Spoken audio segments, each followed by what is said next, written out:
capture these questions. Okay.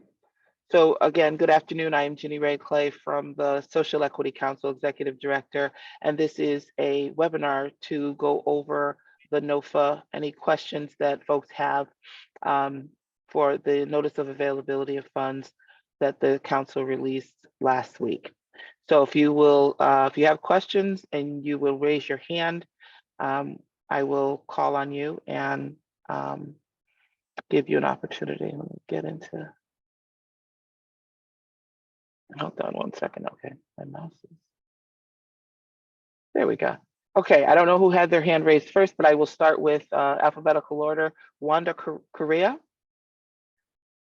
Hi, Jenny. Yeah, it's Wanda Correa. Thank you so much for this opportunity. The biggest and most important question in my mind right now, we've got several, is has the deadline been extended as to when this is going to be submitted? Can you confirm the date and the time for that, please? Yes, we did extend the deadline. The deadline is Monday, March 10th at 3 p.m.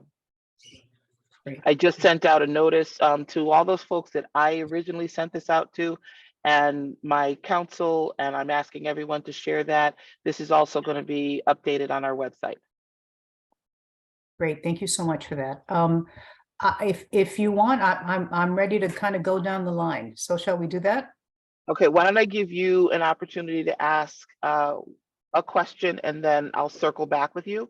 Yeah, that's great. All right, and just want to give everybody a chance to get at least one question, and somebody else's question could be your question. Thank you. You're welcome. So what's your, you can ask another question. Just getting ready to put some lunch in my mouth and take my pen and ready. But here I go, but I'm ready, I'm with you. We wanted to find out, can we, in this process, re-grant to another entity like a giving circle? I think that has to be, that should be one of the applications. So if you're taking applications from a giving circle, the giving circle should make an application to you, and then you can make a recommendation to the council on why you want to give to the giving circle. Okay, great. Thank you. So let me explain how we're looking at this, just in case this is not clear. So we are looking to provide grant making partners with a lump sum of money. So you'll apply to us and you'll tell us in the areas that we identified.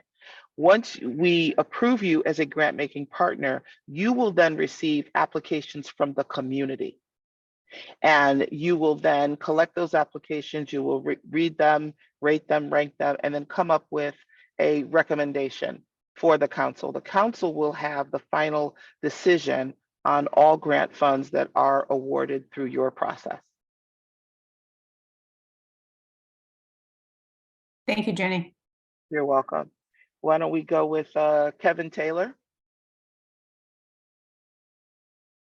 Thank you, Jenny Ray Clay.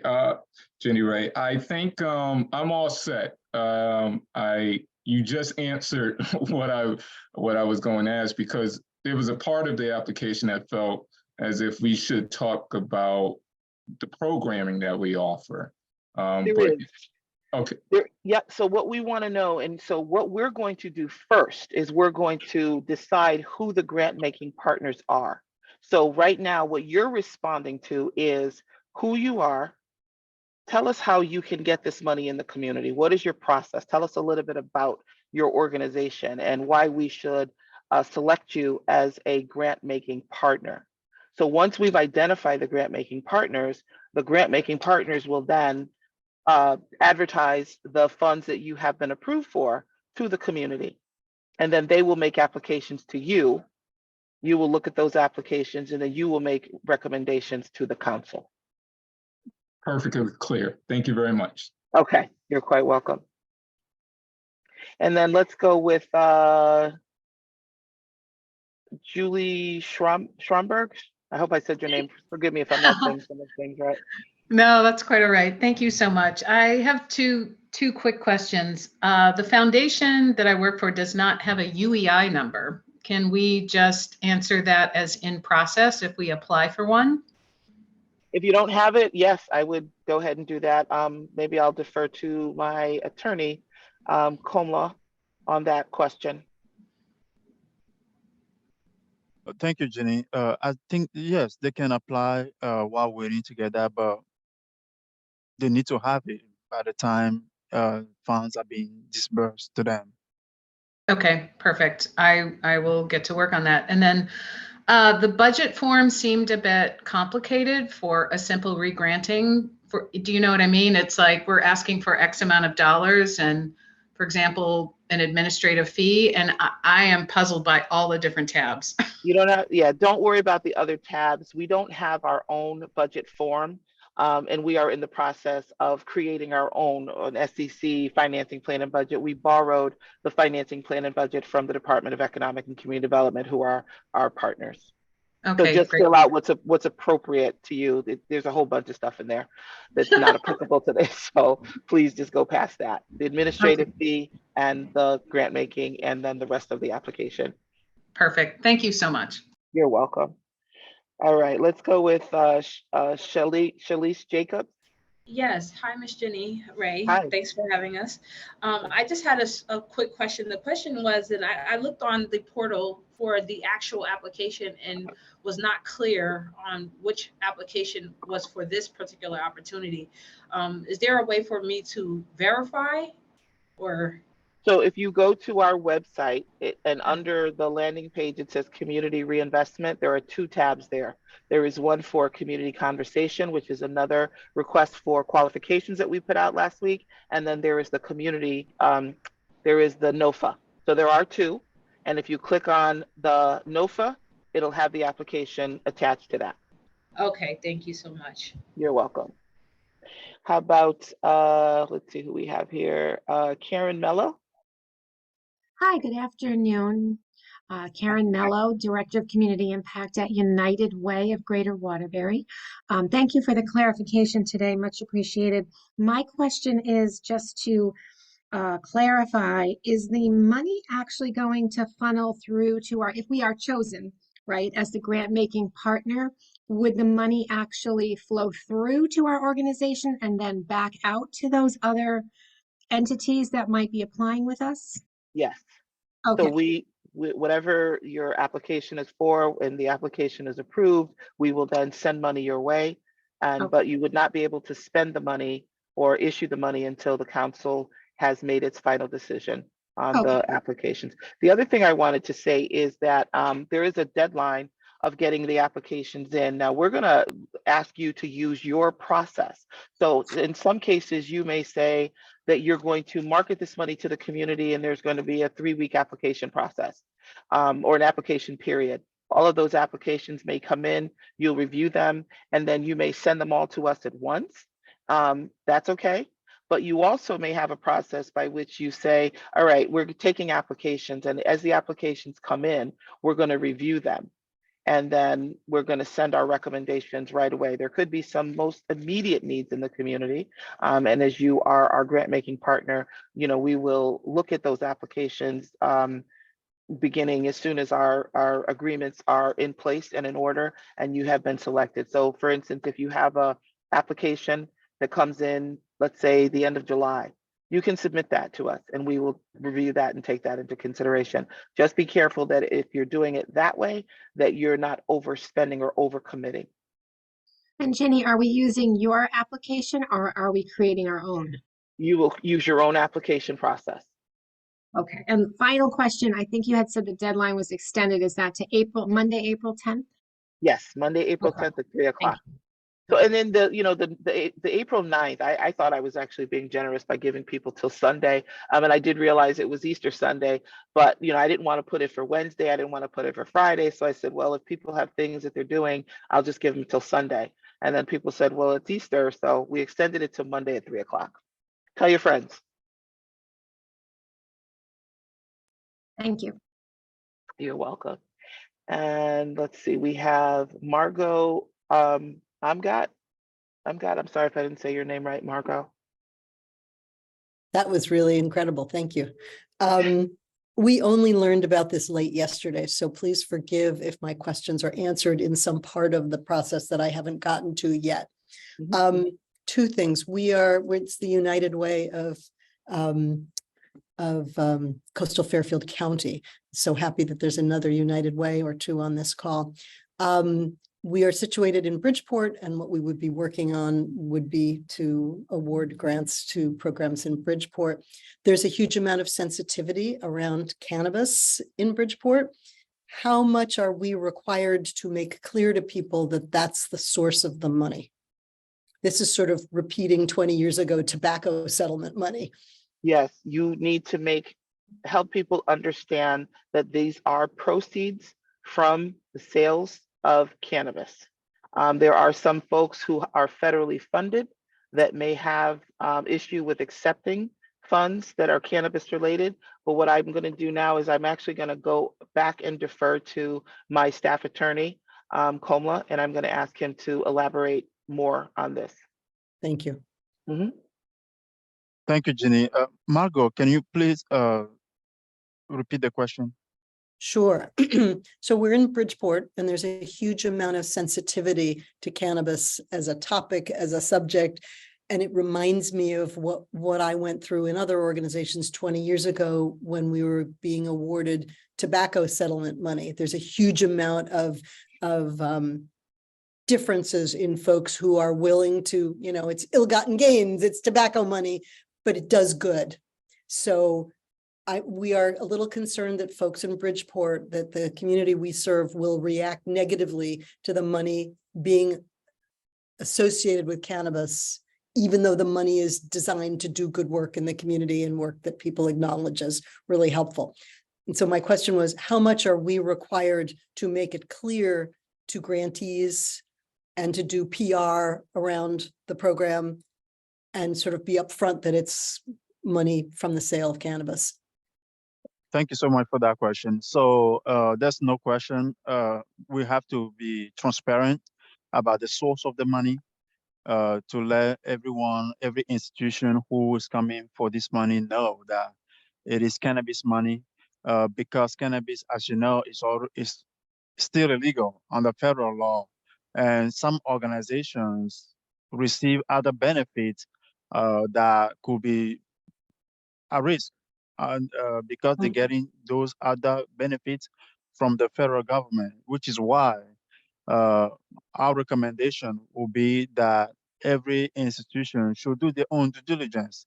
Only you know what type of grant you get from the federal government and what grant agreement you sign and what the agreement says. So we have to be transparent. We have to put out that disclosure when it comes time to for you all to, or the selected grant managers to sign the agreement with SEC. We'll make sure that there's disclosure there that provide the public with the information, and to the grantees the information needed about the source of the fund. So it's real. Unfortunately, Right. the risk is real. Yes. I gotcha. Thank you, Mr. Matrevi. I have one more question, if I may, Ms. Clay, and that is just sort of wrestling with the council and how the decision-making process is going to work. If we, as the grant maker, make a set of recommendations for funded programs, it then goes to the council and they render the final decisions. What if there's a disagreement between what we're recommending and what the council ends up deciding? How do we handle that? How does that get talked through? How are we accountable to our community? So let me say first that the council is made up of members of the community. All of our council members come from disproportionately impacted areas. They are familiar with disproportionately impacted areas. We have council members that live in the disproportionately impacted areas. So we are not, we won't be a stranger to, I'm sure, the applications that come in and the recommendations that are made. And I guess to answer that question is, I'm sure we will be willing to have a discussion about the if there is a difference of opinion but the criteria for which we're looking for these monies to be spent is very clear. So that's how we will also be making the determination. Does it fulfill the eligible eligible projects and programs, and does it meet the needs of the community? Okay, I think that's clear enough, excuse me, and helpful enough at this point, and the rest gets played out as it as it moves through the system. And I Yeah. appreciate that. Thank And you the very much. council is reasonable. So like I said, there'll be some dialogue. I appreciate that. Thank you, Ms. Clay. You're welcome. How about if we go with Tamisha Robinson? Hi, can you hear me? Yes. Hi. Fantastic. We're also new to this process as well. We just found out about it over the weekend, so thank you for having a second meeting, and extending the deadline as well. I had a couple of quick questions. The first one is, how many grant-making partners will you work with? We Jenny, before we go, can folks say where they're from when they speak, just so we have a little bit of context? Oh, Sorry. sure. Absolutely. I can answer that really quickly, Jenny Ray. My name is Tammy Robinson, and I'm the executive director of Circle. We are a nonprofit in New Haven, and we work primarily with childcare providers, providing services to Black and Latino children in underserved communities. Thank you for that. And the voice that you just heard is a member of our council, that is Sabira Gordon. Sabira, thank you for being on the call with us today. Thank you. Okay, sure. And did we So the answer? question was, how many grant-making partners do you plan to work with this time around? I believe we're looking to do up to 6 Up grant to making. 6. Yeah, and it could be more, like I said, depending on, we have about $6 million that we're looking to get out into the community. So we want to get as much of that money out as possible. So when we hit the $6 million mark, that will end it. If we have, 2 organizations that ask for $500,000, it'll depend on who's asking for what and how much money we have left over. Okay, and then I had one really quick question. We have been doing grant making for about 4 years, so I believe the requirements is 5 years, and I wanted to understand how that would impact us. I would submit the application anyway, and let the council have some discussion about that. Okay, thank you, appreciate it. Yeah, I think the most important is that we get good partners that are doing good things, that have good connections to their community. Because that's the most important thing, is that we can get those folks who may not normally get funding, may not normally know how to, go after the funds, may not be set up to do that, but they're doing fantastic work for impacted people and impacted communities. And I think that's the #1 priority. Thank you so much. Thank you. And let's go with Alexis Bivens. Hello, how are you? Doing well. Good to be on the call.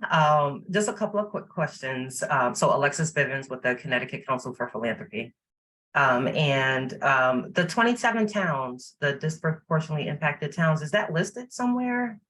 Yes, in the NOFA, there should be a link to the DIA map.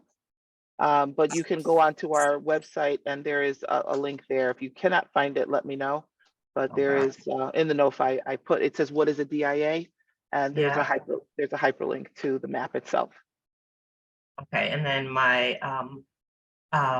other question was just about letter of support, like letters of support, and what type of partner letters are you looking for? We're looking for people who can verify and vouch for your organization's ability to do this work and the work that you're doing in the communities. Okay, perfect. Thank you so much. Sure. All right, let's go with Orcella Hughes. Good afternoon. Hi, Gina, Ray, everyone. Orcella Hughes from the Prosperity Foundation. We are based in New Haven, but we are statewide, and we've been working with Black nonprofit organizations that focus in areas of education, economics, and health. My original question was already answered. Thank you to whoever asked that. But my second question goes to the cannabis disclaimer. Will the council provide the actual wording that is necessary for us to put on our own applications? Therefore, there's no lines of ambiguity and everyone is clear about what they're applying for. Yes, all of that will be made clear in the contracts that we sign with you as a grant making partner. So all language that you have to use and all of the transparencies, conflicts of interest, all of that information will be in the contracts of award. Thank you. And I will also give, again, my staff attorney an opportunity to add anything that I may have missed or correct me if I've said anything inaccurate. Thank you, Ginny. You say right. We'll put that information out. It will be in the contract, and we will also attach a disclaimer that the grant managers can use at the organization to inform the public. Thank you. Thank you. Okay, how about, let's see, we have Ingrid, I can hear. Ingrid, I'm sorry, where did the name go? Alvarez, I'm sorry, the names are jumping, so how are you? I am well. Thank you for the opportunity. I'm Ingrid Alvarez, Vice President for Policy and Strategic Engagement at Hispanic Federation. We serve statewide. To the letters of support, and due to the turnaround time and the 3 p.m. due date on Monday, if all of the letters aren't in, does it suffice to submit a memo with the contact names and information at time of submission, and then submit those letters as they come in? You know, one thing is to make the request, and then the other thing is to actually get them by the due date for submission. Yeah, I would make sure that I get my application in and the budget documents. And if you need to send the actual letters after, we'll accept the letters after. Thank you. Okay. Let's go with Althea Brooks. Glad to be here. Just a very quick question. A lot of my questions have been answered. Thank you so much. Can you just identify your organization, Ms. Brooks? Mrs. Brooks? I'm sorry. Althea Marshall Brooks, Executive Director for Waterbury Bridge to Success Community Partnership. We're a Cradle to Career initiative in the city of Waterbury. We currently have a fiscal sponsor, if our fiscal sponsor, who is actually on this call, sounds like they're applying, and we are as well, would that not allow us, since they will serve in a fiduciary capacity, as they have for the work we've been doing for the last 7 years, and grant making to nonprofit organizations who are part of our community schools initiative. Okay, so you broke up, you kind of went in and out. So I'm going to restate what I believe your question is. And that is, if you have a fiduciary and the fiduciary is applying, does that stop you from applying? That's correct. I would say no, it does not stop you from applying. Thank you. You're welcome. And once again, Attorney Matrevi, if I believe that's fine. I think that's a policy decision, not a legal decision. I think we just need to know that there is, how the monies are going to be spent and who's going to be responsible for those funds. That's correct, Ginny. I don't anticipate any problem with her organization, other fiduciary organization applying. It's all up to the council after we receive the application to see which one qualify, which one don't. Okay, fantastic. And then we have Caprice Taylor. Good afternoon. We're now afternoon. Time's flying by. I'm here with the Universal Healthcare Foundation of Connecticut. I just started as the new CEO president, and we are squarely engaged with partners on the ground across the state, supporting them in organizing work to change policies so the individuals who are directly impacted by the 400 years of social injustices, supporting their voices to be the change. And so it is those often affected by the mass incarceration as well. And I wanted to know if organizing would be accepted under the conditions of the funds. So that you could issue grants for organizing, or you want to receive a grant to organize? Oh, great question. We currently issue grants to BIPOC community partners on the ground across the state, and we'd love to be able to continue supporting in that vein with these funds if possible, as a grant maker. All right, so that would be a recommendation that you would make to the council in your applications, and in your description of how your organization plans to use the funds. And then we would take a look at that. I think we need a little bit deeper dive into the explanation. So I won't say yes or no right now. I would say include it in your application and let us have a little bit of time to think that through. Thank you. You're welcome. I think we allowed everyone to ask 1 or 2 questions. So I'm going to go back. Caprice, we just saw you. Your hand is still up. Karen Mello, do you have another question? Sorry, I do not. I just did not lower my hand. Okay, no worries. And then Ursula Hughes, do you have another question? Oh, sorry, I did not lower my hand. No worries. Wanda Correa, do you have another question? Yes, I do, Jenny. Thank you so much. My question is regarding the letters of support. Does it matter that the letters of support may be coming from those who will probably likely be applicants for these dollars? No, I don't think so. Thank If you. they're, do you mean like they're individuals or they're organizations? No, they're or- organizations. No, Yeah, they're I don't think- organizations and individuals who are affiliated with organizations that are doing the work, and we would more than likely let them know that there's an opportunity here. If we were to get the dollars, to say we would want you to apply for this. Yeah, that would be fine. Thank you. Yeah. And then let's see, who else we have? Tamisha Robinson, do you have another question? I do. I have 2 quick ones. Is there a minimum or maximum grant amount we can request? And what is the time frame to distribute the funds? So there is not a minimum, or, well, I believe we said minimum is 500,000. I believe is what was in the, and I think it actually said a 500 to $1 million. Yes. I would say that if you have a need or you think you can spend more than the $1 million, I would list it. You may not get that amount of money, but if we don't get as many applicants as we anticipate, we may be able to award more than the $1 million to one organization. Okay. Okay. And the distribution period?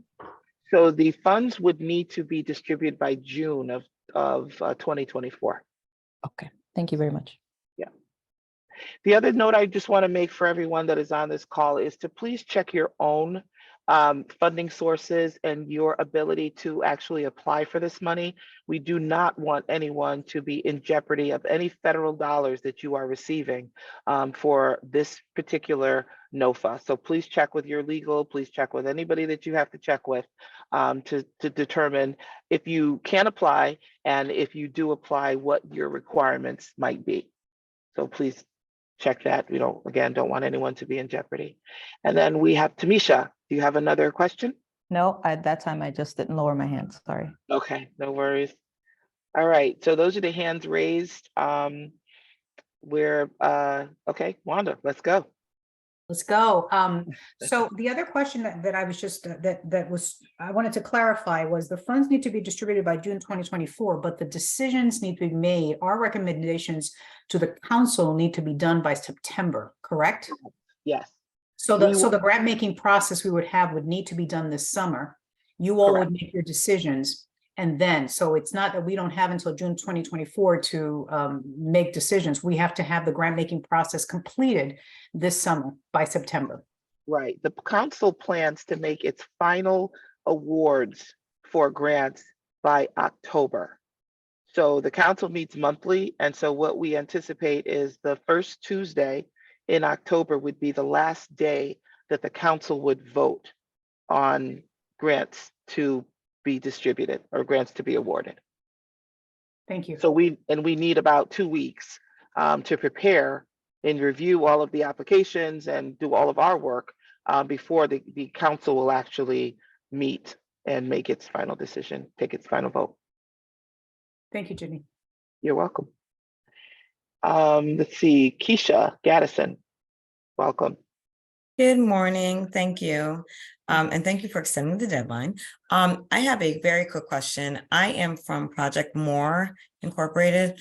We are a reentry welcome center in New Haven. So my question is, are these funds available to direct service providers, or is it only for grant making organizations? So these funds here that we're going to be issuing are for grant making organizations. I don't know that you would, I don't know, I'm gonna think about that. So if you want to apply, she's saying if your organization wants to be a grant maker and a grant applicant. Is that your question? Well, I think we'd be more of a grant applicant. We're a reentry center. So Okay. we just got this notice like 4 o'clock yesterday afternoon. So yeah. So um, Keisha, this notice is not for you as a community applicant. okay. This is for so we kind of broke it out into it's in 2 phases. So Okay. there is the grant making partner, and that's who's applying to us now for these funds, and that's what this call is about. Now you would need to find, or we would notice the public of the grant making partners we choose, and Okay. then you would, as a community grant applicant, you would go to one of those or that partner in your community. Okay. Okay. Fair enough. Thank you. You're welcome. Let's see. Althea Brooks, you have another question? I do. I have 2. Mhm. So with regard to the awards, will you make more than one in each of the DIAs that have been identified? That's one question. And then the other is, can an entity apply for both announcements, the community engagement as well as the grant making? Yes, yes, you can apply for both. And then I'm sorry, what the first question was, will we select more than one grant maker? In each of, yeah, will there potentially be more than one entity that will receive an award in any of the designated communities? Communities that were disproportionately impacted. Yeah, that's a possibility. We'd have to see what applications we get, and we'd also have to see that, we're, like I said, we're trying to put at least $6 million out. So if we want to do that, and if we get like 7 applications that total up to $6 million and they all meet the qualifications of the council, it could be more than one in a community. Thank you. Okay.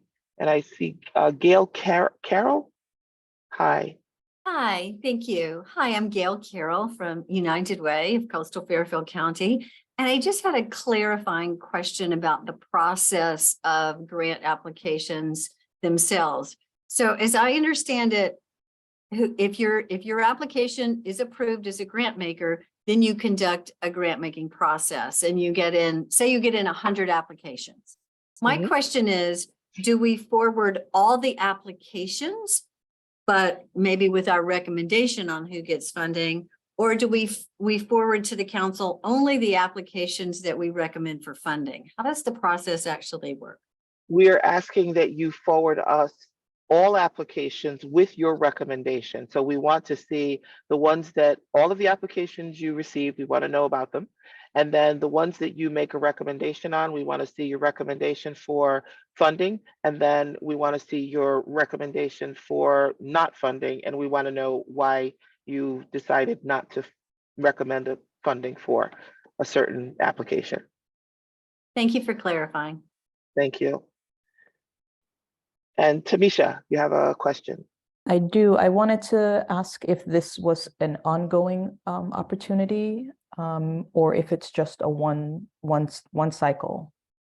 So as you know, the Social Equity Council is a brand new council in the state of Connecticut. Adult use cannabis is a brand new industry in the state of Connecticut. So right now, what we are in the process of doing is putting together a broad-based reinvestment plan. And the reinvestment is expected to go on for years in communities. This particular NOFA represents a pilot program that we are not experimenting with, but we are reviewing processes and ways that we can reach the deepest part of the impacted communities. And we know that my staff and as a council that we're not going to be able to get. I mean, I can tell you about where I live and I can tell you about communities that I'm familiar with, but we have communities of people who are never heard. We have communities of people who are underserved. And so I believe what we are going to be doing going forward is to continue to look for community partners and trusted messengers to help us get the word out and help us do our work. Fantastic. Thank you. And we have Georgia Goldburn. Hi. Hi, good afternoon. And my name is Georgia Goldburn. I'm co-founder of Circle. And Tammy Robinson has shared with you what Circle is. And I wanted to find out what are the different types of organizations that you are going to prioritize in this grant making? Because as a very small organization, grassroots organization, we're hearing lots of, very large organizations that's on the call that's looking to apply. And, I think like a United Way has like years and years of good infrastructure to kind of do this work. So versus a much smaller organization like a Circle. So I know you can't make the decision here on the call, but what are the different types of organizations that you're looking to prioritize as grant making partners? Are you looking for an organization that has that infrastructural history and knowledge and mechanism to get the funds out, or is there something else that you're looking to prioritize? Mhm. So we said in our NOFA that the eligible grant making applicant or grant management applicants are Connecticut based with 5 or more years of grant making experience. So let me say this to you and to everyone else on the call that may consider themselves a small organization. Don't be intimidated by a larger organization that has experience. Again, the council's priority and the council's intention is to get the funds to the people who do not normally get them, the underserved, the marginalized, deep into the community. This is considered reinvestment in communities impacted by the war on drugs. It could be that a smaller organization has a better connection to the communities that we are looking to reinvest funds in. So don't discount yourself by what you believe. You might be a smaller organization or you may not be able to compete. Our council is very passionate about getting into the deepest parts of our communities and making sure that those persons in those communities are served. I appreciate that. And again, part of us doing this work, entering into this space is oftentimes because those folks on the ground don't always have access to the resources and the funds, and there's clear barriers that smaller organizations face against much larger institutional organizations to gain access to the funds. So I just wanted to get some sense of if that is going to definitely be a factor into the consideration of who gets to be that grant making partner. Yeah, no slight to the larger organizations. Like I said, you got this message because someone thought that you could do this work. So we were trying to be very broad in getting it out to as many people and many organizations as we can to give us an opportunity to have all levels of consideration. So we don't have fixed in our head. Our main thing is, do you have the ability to manage these funds and to report back to us and to help us fulfill our legislative obligation and the mission of the council?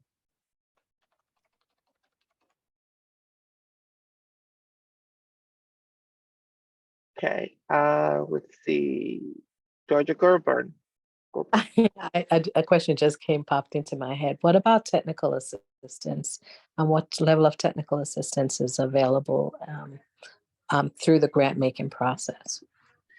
Technical assistance to the grant makers? Yes. What type of assistance are you speaking about? So again, just in doing this work, sometimes you have different agencies that may have different requirements, and sometimes one agency's requirement may look like the other agency requirement, but it's a little bit different. And so would there be a point person that we could say, hey, we believe we understand that this is what you're saying, or we understand that this is what you're trying to prioritize. Can you give some clarification? I don't want to presume that you would be the one, Jenny, that's making that, but would there be somebody assigned to the grant makers to help with some of those technical assistance questions? Because if we have people that come to us to say, hey, we believe that we fit into this we fit this qualification, but our interpretation of something may be something different. Is there a point person that we would be able to reach out to ask questions with? Most definitely. So no one will be out there on their own. So once we have identified the grant making partners, we will be having meetings with them. Well, like I said, we'll have to get through assistance agreements and contracts. And so all of that information will be made perfectly clear. We want people to all be on the same page and have the same understanding. There will be regular meetings with the grant manager or the reinvestment program manager. So to answer your question, yes, there will be technical assistance and there will be plenty of opportunity to have conversation with representatives from the council and the staff of the council. Thank you. Sure.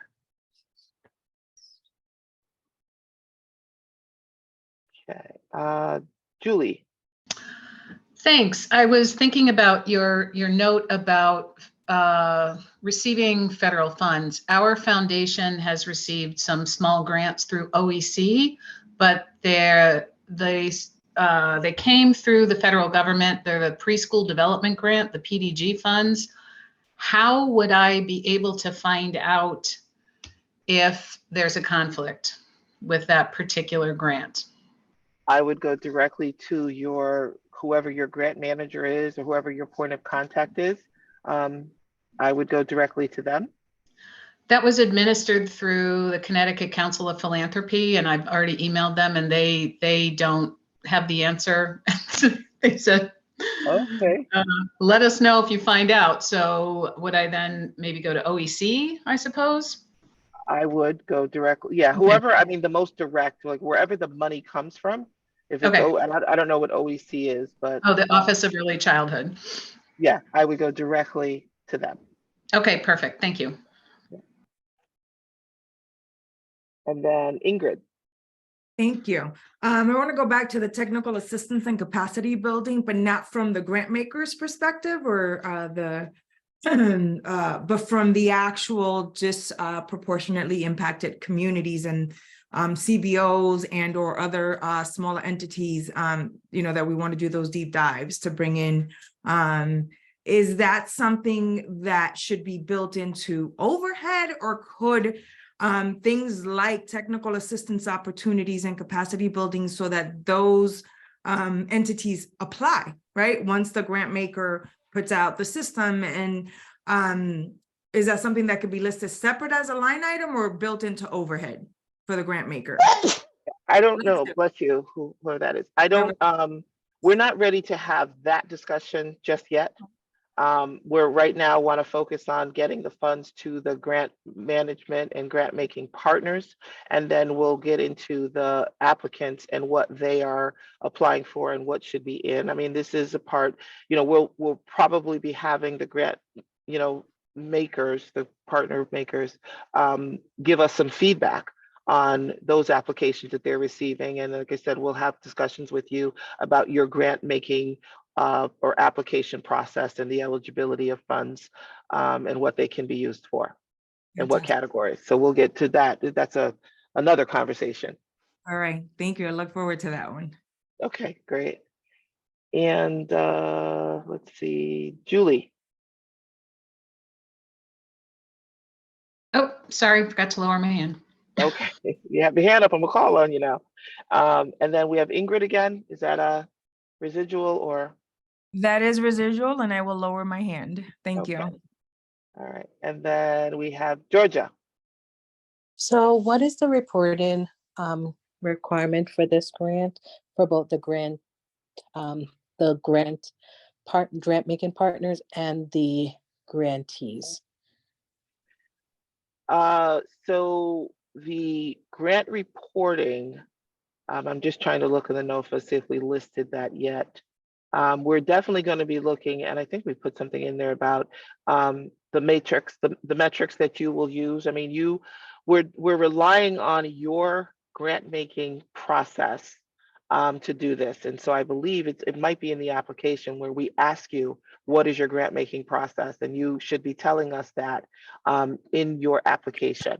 What metrics do you normally use? And how often are people reporting into you for their progress.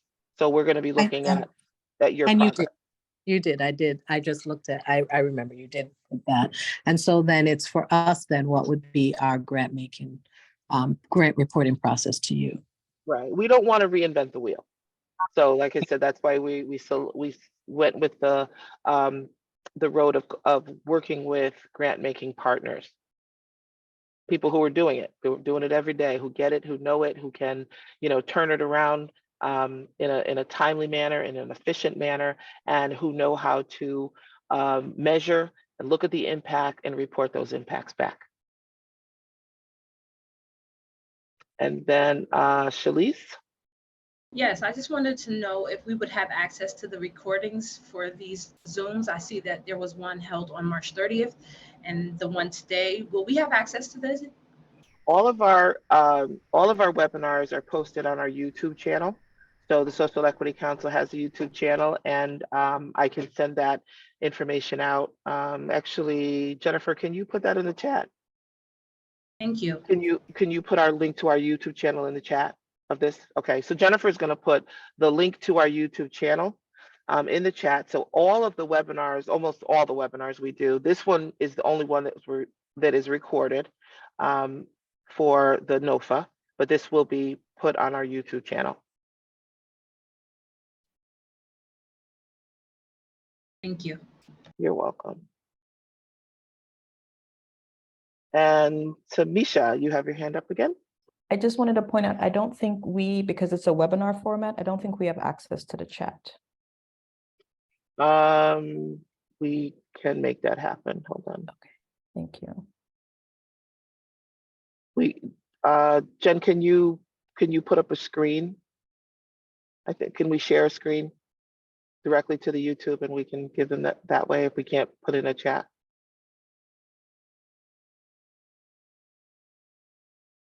Yeah, we'll get it. We'll get it to you. Thanks. I can actually look it up really quick and tell you. I think it's like SEC at YouTube.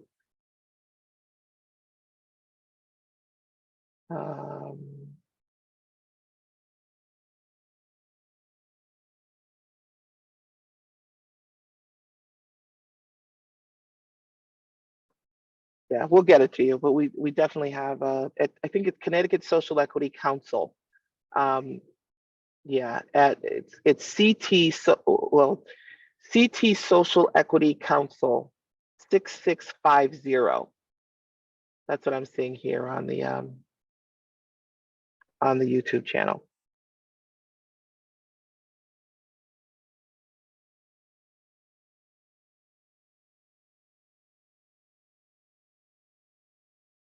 Oh, you're sharing the screen.